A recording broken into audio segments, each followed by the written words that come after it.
금요일 새벽 예배를 하나님 앞에 올려드리겠습니다. 말씀은 레위기 11장 44절에서 47절까지의 말씀입니다. 나는 여호와 너희의 하나님이라. 내가 거룩하니 너희도 몸을 구별하여 거룩하게 하고 땅에 기는 길짐승으로 말미암아 스스로 더럽히지 말라. 나는 너희의 하나님이 되려고 너희를 애굽 땅에서 인도하여 낸 여호와라. 내가 거룩하니 너희도 거룩할지어다. 이는 짐승과 새와 물에서 움직이는 모든 생물과 땅에 기는 모든 길짐승에 대한 규례니 부정하고 정한 것과 먹을 생물과 먹지 못할 생물을 분별한 것이니라. 아멘. 레위기는 거룩의 책입니다. 오늘 우리가 읽은 말씀은 레위기의 주제인 거룩을 담아내고 있는 매우 중요한 말씀이라고 할 수 있습니다. 44절과 45절을 보면 반복되어 나타나는 말씀이 있습니다. 내가 거룩하니 너희도 거룩하라는 말씀입니다. 하나님께서는 이스라엘의 하나님이 되시려고 그들을 애굽 땅에서 인도하여 내신 이유를 거룩으로 설명하고 계십니다. 그래서 세상으로 대표되는 애굽으로부터 이스라엘을 인도하셨던 것입니다.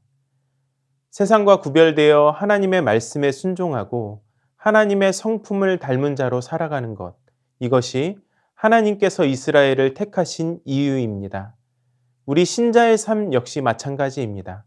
레위기의 말씀은 이미 수천 년 전의 말씀이지만 오늘도 동일하게 하나님께서는 우리 신자에게 거룩함을 요구하십니다.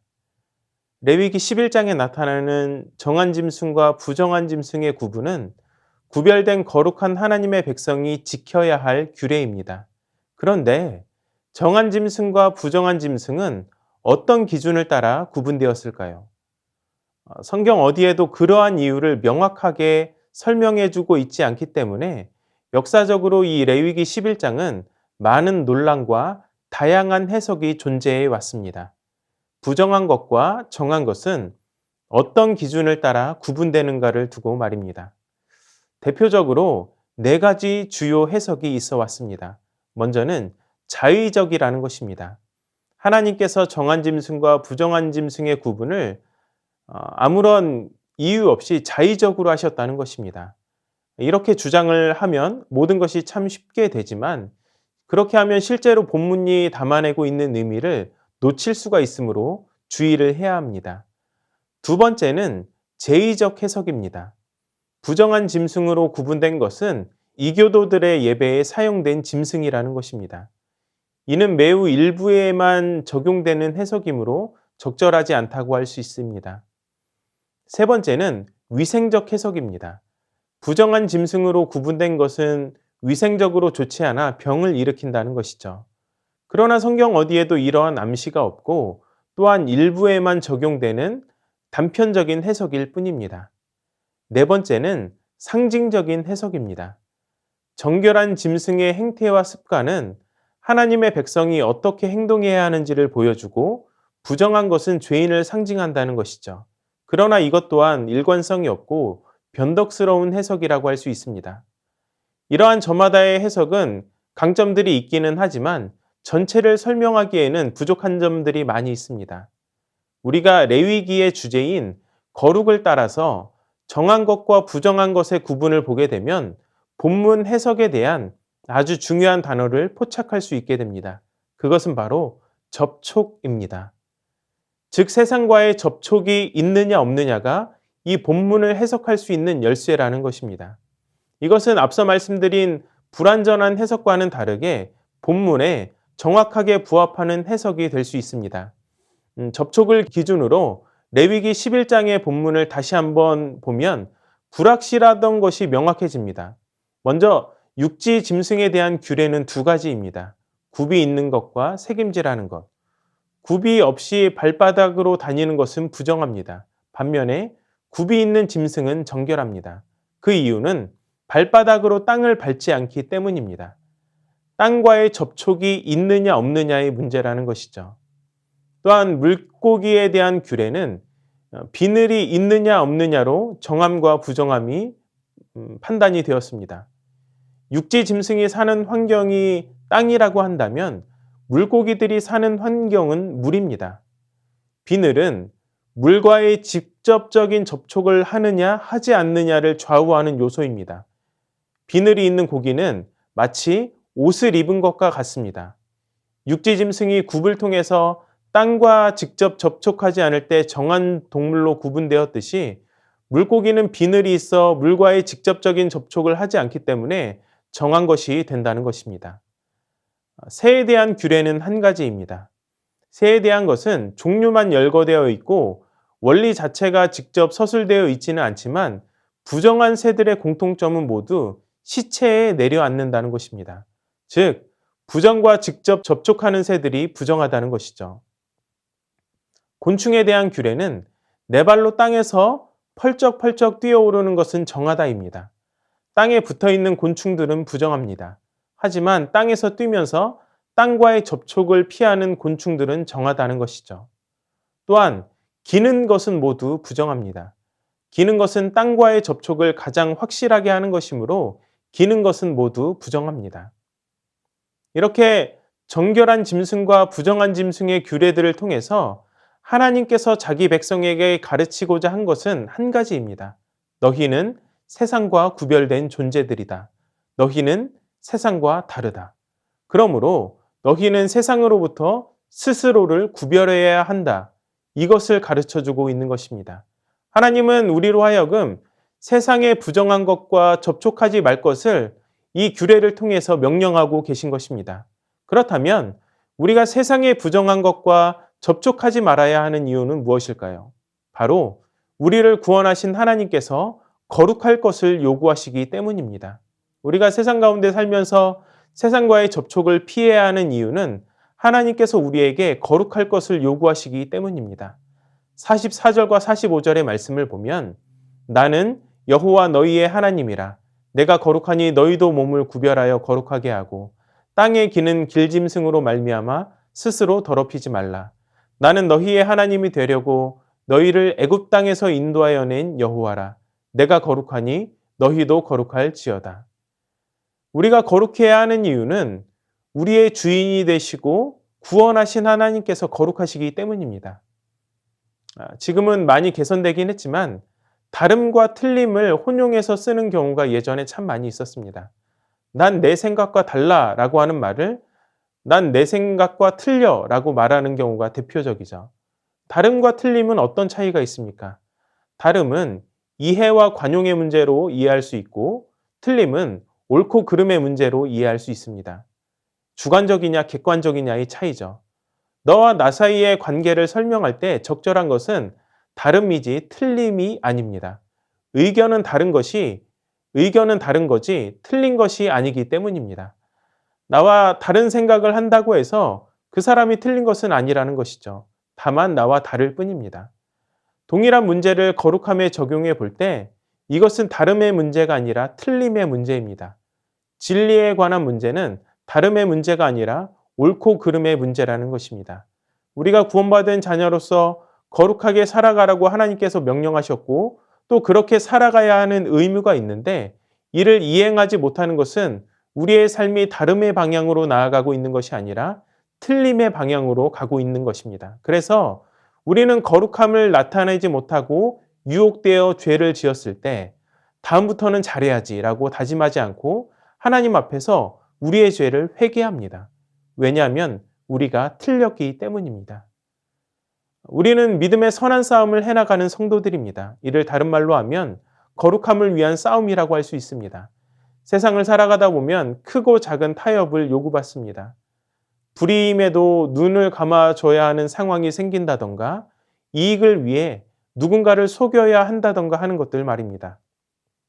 저도 사역자가 되기 전에 아르바이트도 하고 취업도 해서 일을 잠깐 했었습니다. 그리 길지 않은 시간이었는데도 믿음을 가진 성도로서 거룩함을 지켜내가며 세상을 살아가기란 참 힘들구나라고 하는 것을 많이 느꼈습니다. 우리가 성도로서 세상을 살아간다는 것은 쉬운 일이 아닙니다. 그래서 예수님께서는 그 길을 좁은 길, 좁고 협착하여 많은 사람이 가지 않은 길이라고 말씀하셨습니다.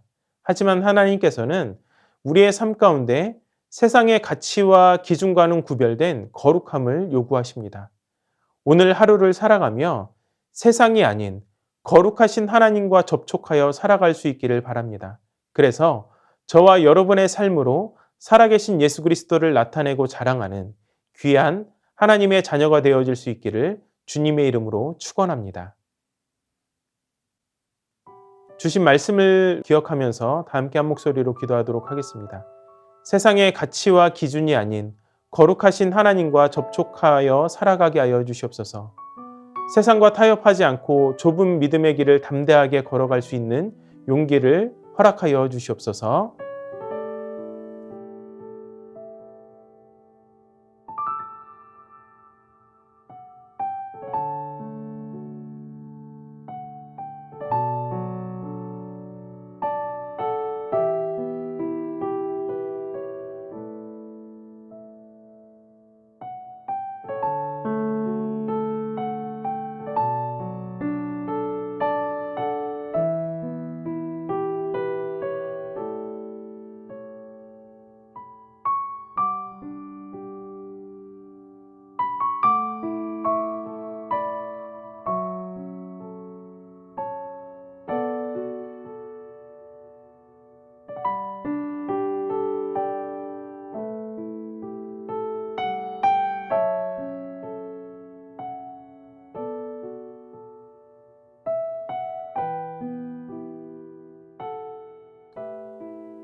나라와 열방을 위해서 기도합니다.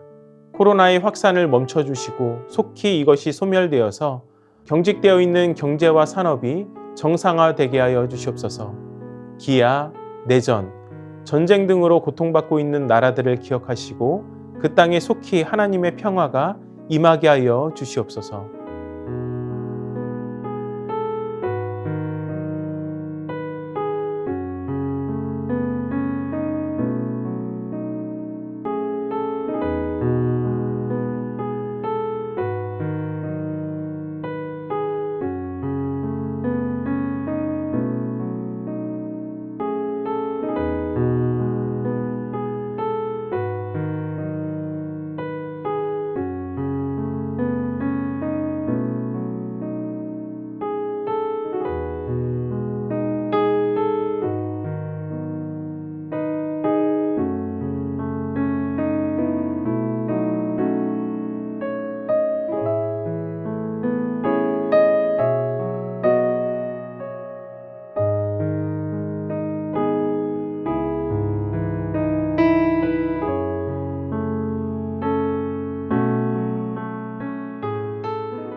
교회를 위해서 기도합니다. 영적 겨울을 끝내고 예배의 자리 가운데 나와 풍성한 하나님의 은혜를 누릴 수 있는 새순의 성도들이 되게 하여 주시옵소서. 또한 순모임이 더욱 활성화되게 하여 주시고 순장님들에게 능히 감당할 수 있는 힘과 지혜를 공급하여 주옵소서.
선교사님들과 환우분들을 위해서 기도합니다.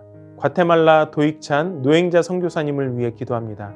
주님의 때에 센터를 주셔서 진료실을 통해서 주님의 3대 사역이 이루어질 수 있도록, 노방전도와 방문전도를 통해 뿌려진 복음의 씨앗이 열매 맺도록, 구제사역이 중단되지 않고 계속 이어질 수 있도록 기도해 주시기 바랍니다.